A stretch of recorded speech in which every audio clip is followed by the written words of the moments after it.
Hi there. Wouldn't you come in? You know what? I can't go through this facade. We know they're there. Look, Alien Covenant. Not very good. We can talk about it right now.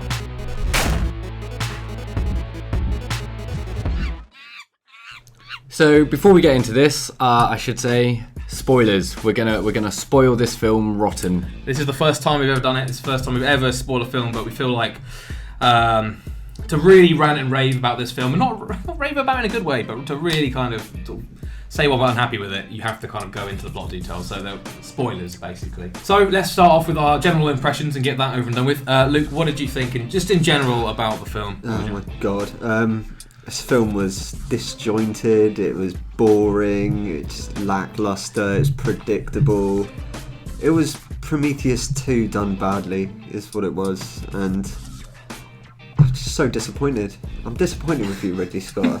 Do a better film. Why, Ridley? I'm going to write a letter to him. Yeah, exactly. A strongly worded no letter. more aliens. Yeah, please, no more aliens.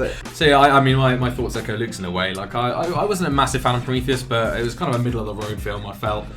But this time round, it felt like after Ridley Scott had said, "I've listened to the fans, I've listened to the feedback, and it was a bit boring, and it was a bit this, that, and the other." He's just made the same film, essentially exactly the same film. It feels like it's got the same kind of beats in the plot, same visual style, which isn't necessarily a bad thing, but it just feels exactly the same as Prometheus in that way. You know, everything's washed out, the planet's the same.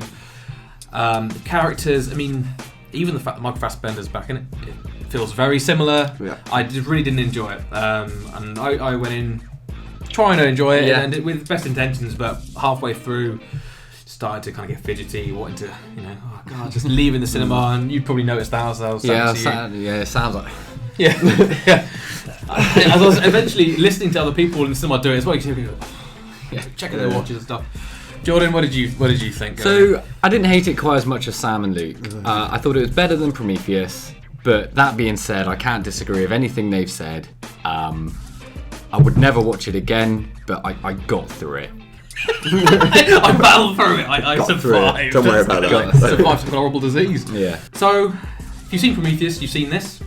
Motley crew of people going out into the galaxy for some reason. This time round, they're taking a group of colonists across to a brand new planet. There's a bit of a solar flare and the ship gets damaged, and so the crew are woken up to go and repair it, and then they find a transmission from another weird alien world. And so they go and explore, they go and see, maybe this world will be better for us to colonise than the one we're going to go to, because it's a lot closer. And then Prometheus ensues, essentially. Yeah. That plot line of Prometheus just happens. Get off the ship, get infected, go back to the ship, all hell breaks loose. Yeah, essentially, yeah. So, no points for story, really. Very, very boring. They're probably on the planet for a good, 80% of the movie? Yeah. Most of the movie is on the planet. Yeah, and that's where the biggest chunk of the story happens. What did you guys think of the story as a whole? I mean, in terms of what little there was. It was just disjointed. It just didn't flow too well, and it just felt a lot of the same, to be honest. It felt exactly the same as Prometheus, like you said. I mean, the whole taking the alien on board a ship would have worked a lot better, but that happens 10 minutes of the movie, maybe at the end, 20 minutes at the end. What was your biggest problem with the story? What was your biggest problem with the story? I know I felt it was just all too slow. Nothing really happened. Nothing kind of felt like it made any sense. It was hard to tell what was going on where. So I guess my issue was, and I don't know if this is picking, but this didn't sit well with me, is the majority of the film takes place because scientists make non-scientific decisions, essentially. Yeah, that's true, yeah. Just idiots. Yeah.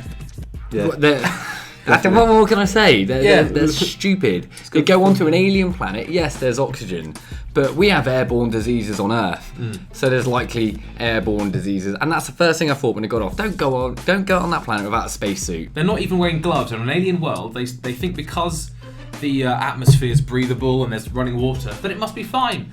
But the whole kind of point of this film, and a lot of the time in Aliens, about parasites. It's about things that get in your bloodstream, things that transform you. They're not wearing gloves. They're bathing in water. They've got open wounds. They're splashing water into. If they'd worn a face mask, this film wouldn't have happened. Yeah, no, exactly. This film I thought exactly the same thing happened, as soon as it happened. Yeah, it really frustrated me as well. It just felt like these guys are idiots. They would be making better decisions than this.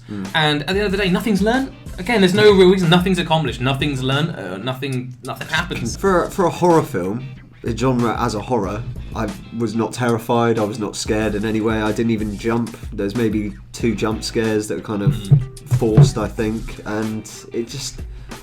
a lot of it was set in big, wide open spaces, and the whole thing about xenomorphs being scary is the fact that it's claustrophobic. You're in a small space with this thing that can kill you, and you've got no way to defend yourself. But in this, it's like, oh, he's over there. He's about 2,000 meters away. I can see him coming. Get your rifles ready. That's it. They could have solved the issue by looking. Michael Fassbender's back. His character plays a big role in the story. Again, spoilers, but there's two of them this time. There's David from Prometheus and a new android called Walter. One's American, one's English. And a lot of time spent around him, focusing on what David's been doing in the time between Prometheus and now, which has been 10 years. And again, it's not very interesting what he's been up to. It's not really nonsensical. His motivations aren't really clear, apart from the fact that he's just a mental android. He's just gone a bit insane, really, isn't he? Which we kind of knew, at the end of Prometheus they kind of hinted it, and so you already know what it's about. And it's a lot of it's focused on Michael Fassbender talking to Michael Fassbender, and then kissing Michael Fassbender, or asking to finger Michael Fassbender, which was odd. So we're not lying about any of that. No.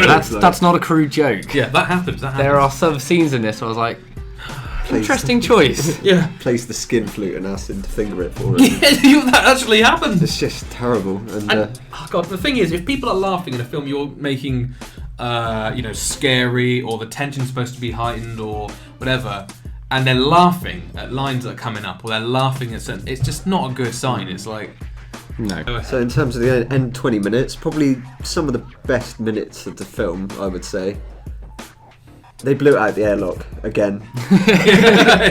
Why again? I know it's like a little reference to did it in Aliens. Conker's Bad Fur Day. Yeah. But I saw it coming. I was like, they're going to blow that out of the airlock. It's pretty obvious. Using a bit of kind of excavation machinery again, like. And it's just.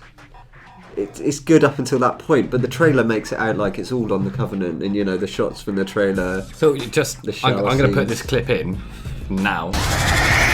That awesome clip is not in the film, and I was really disappointed. Not much happens on the ship. Not much happens on the Covenant. Like Luke said, the last 20 minutes, if that, 15 to 20 minutes, is on the ship, and it does add that kind of horror, kind of alien element back into it. Yeah. And it just makes you go, well, why the bloody hell were we on this planet? So continuing the sour note of the episode, character-wise, we always talk a bit about Michael Fassbender and his David Walter little relationship there.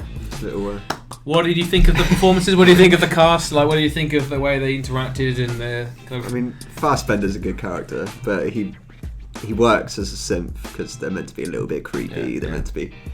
But I liked Fassbender. The characters weren't really an issue for me. It was, the story that goes behind the characters. I think the whole thing was well acted and well cast. Danny McBride really surprised me. Yeah, he's actually quite good. He's one of the most likeable characters in it. And the characters you're not meant to like, you don't like, and the characters you want to root for, you do. So that is a plus of the film. It's cast well, and the actors do a good job of what they're given. I'd agree. I think the performances were all good, and the characters all fit in their roles. So it was interesting learning a bit about them at the start as well. Yeah, I know. But as you're saying, it's more to do with the fact that they're all idiots. Like all of these scientists and engineers and pilots and whatever else who've obviously been, they're on board the ship for a reason because they're the best pairs of hands for the job. They just make terrible decisions for the entire thing.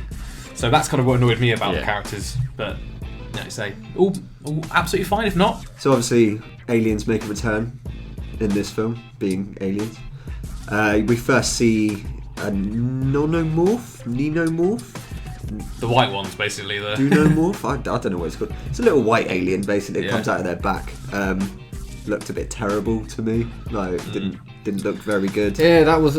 Like, I'm a defender of CGI. I'm not one of those people who's like, oh, practical's always better. Practical is sometimes better. Here, though, the CGI didn't do it for me, especially not for the first aliens you see just looked very... like they didn't belong in that world. They looked a bit anemic and... They weren't that intimidating because they were tiny as well. Yeah. In some of the other alien films, it's been on kind of dark, kind of claustrophobic spaceships. Now, for the first time, you see these aliens. It's not that claustrophobic. It's like on open fields, or one of the first ones they fight is literally like an open cornfield, and it's just kind of like rushing around, and it's tiny, and you kind of have quite wide shots that make it look small and unthreatening. And I mean the human xenomorphs, the aliens we've come to know and love, the classic, did look really good. In terms of when they're fighting them on that barge, uses the claw to crush them. Standard, any equipment they can get their hands on.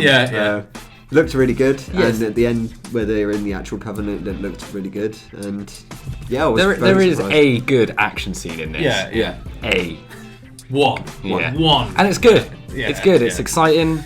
And that's where Michael Fassbender kisses Michael Fassbender. that was got your heart That got racing, all didn't of it? us off, like, yeah. Apart from that, shots look nice, don't they? Visually, looks Visuals nice. looked really good. Yeah. Looked Ship very good. design Yeah, was really yeah, cool. yeah. I really enjoyed the spaceships. Yeah. I mean, even the city, the alien city, looked amazing in Yeah. terms of, visually.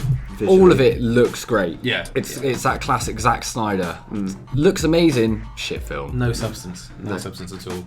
So, it doesn't stack up to the old films. There's plenty more we could say. There's plenty more we could whine and moan about, like man babies. But let's go with our final verdicts now. Jordan, on a scale of love, hate, or meh, what do you think? I'm inclined to go with, There you to go. be honest. Yeah. Yeah. I got, like I said, I got through it, but it did nothing for me. But I wasn't angry come the end. I was just like, well, that happened. Got through it. 2 hours. It's not wasted. good when you leave a film saying I got through that at least. Like watching Transformers 2. Luke, did you love it or hate it? I loved it. No, I hate it. Yeah. Wasted 2 hours. If I'd paid for it, I would have got my money back. Yeah. Yeah, like, just that bad.